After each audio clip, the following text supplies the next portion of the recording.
গত 7 জুলাই রথযাত্রার শুভ দিনে গন্ডাছড়ায় দুষ্কৃতিকারীদের আক্রমণে গুরুতর আহত হয়ে হাসপাতালে ভর্তি হয়েছিলেন এক যুবক। শুক্রবার চিকিৎসাধীন এই যুবকের মৃত্যুর খবর পেয়ে হাসপাতালে ছুটে গিয়ে শোকাহত পরিবারের প্রতি সমবেদনা জানান মন্ত্রী বিকাশ দেববর্মা।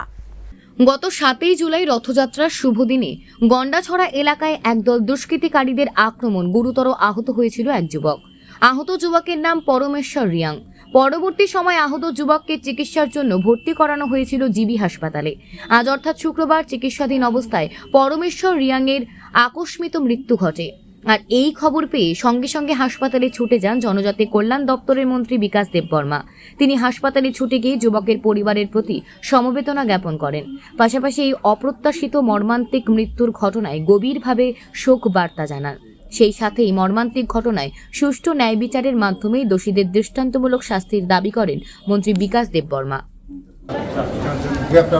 চারজন গ্রেপ্তার হয়েছে।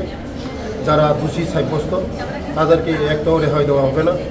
যারা এই ধরনের কার্যকলাপ আমরা ঘৃণা করি, আমরা আছি, সরকার তাদের পরিবারের সঙ্গে আছি। যারা এই দোষীদের সঙ্গে জড়িত সবাইকে রেহাই দেওয়া হবে না। তাদের আমরা উচিত বিচার করব। ধন্যবাদ, নমস্কার।